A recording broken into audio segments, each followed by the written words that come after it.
খেলা শুধু আনন্দ উপভোগ নয়, খেলার মাধ্যমে গ্রামের লুকোনো প্রতিভা বের হয়। তাই গ্রামাঞ্চলে বেশি বেশি করে ক্রীড়া প্রতিযোগিতা আয়োজনের পরামর্শ দেন ধলাইয়ের নবনির্বাচিত বিধায়ক নিহার রঞ্জন দাস। তিনি তাপাং দিগর শ্রীকোনায় আয়োজিত এক ক্রিকেট প্রতিযোগিতায় তাপাং অঞ্চলের বিভিন্ন ক্রীড়া প্রতিযোগিতা ও সাংস্কৃতিক অনুষ্ঠানের প্রধান উদ্যোক্তা সঞ্জিত দেবের ভূয়সী প্রশংসা করেন। নিহার বলেন, তার প্রচেষ্টায় তাপাংয়ে গড়ে উঠেছে রাজ্যের বর্তমান মন্ত্রী তথা লক্ষ্মীপুরের বিধায়ক কৌশিক রায়ের নামাঙ্কিত ফ্যান্স ক্লাব। প্রতি বছর তাপাংয়ে নাইট ক্রিকেট প্রতিযোগিতা ও সাংস্কৃতিক সন্ধ্যা অনুষ্ঠিত হয়। শুক্রবার কৌশিক রায় ফ্যান্স ক্লাবের ৬ষ্ঠ বর্ষপূর্তি উপলক্ষে আয়োজিত 7 সাইড নকআউট নাইট ক্রিকেট টুর্নামেন্টের ফাইনাল ম্যাচ অনুষ্ঠিত হয়। খেতাব অর্জন করে মহাদেব বাড়ি টিম।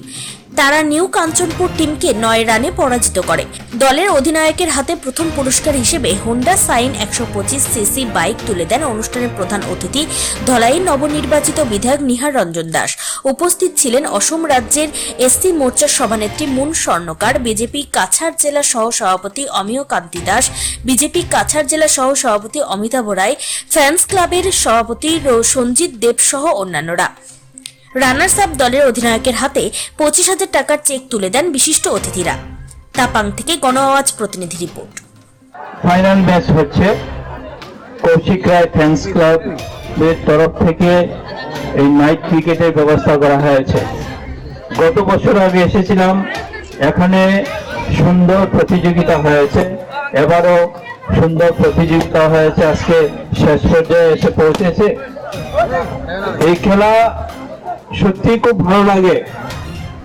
এখানে আমরা অনেকে এসেছি, আমরা আনন্দ উপভোগ করছি, কিন্তু সবাই খেয়াল রাখবেন যে যারা এই টুর্নামেন্টের আয়োজন করেছে তাদের লক্ষ্য আমাদেরকে আনন্দ দেওয়া নয়। আমরা আনন্দ পাচ্ছি ঠিকই, কিন্তু লক্ষ্য আমাদেরকে আনন্দ দেওয়া নয়।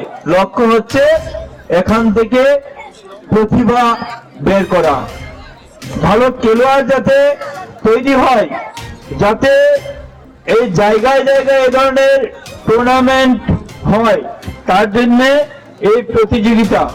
এখান থেকে যদি ভালো খেলোয়াড় বেরিয়ে আসে তাহলে আমাদের এলাকায় যেমন খেলাধুলার মান উন্নয়ন হবে, আমাদের জেলায় মান উন্নয়ন হবে, রাজ্যের খেলাধুলার মান উন্নয়ন হবে, দেশের সম্মান বৃদ্ধি হবে। এখান থেকে কোন খেলোয়াড় হয়তো কোনোদিন আমাদের জাতীয় দলেও চান্স পেতে পারে। আর এটাই হচ্ছে আমাদের প্রচেষ্টা যে এখান থেকে টুর্নামেন্টের মাধ্যমে যাতে আমরা খেলোয়াড় বের করতে পারি, প্রতিভা বের করতে পারি।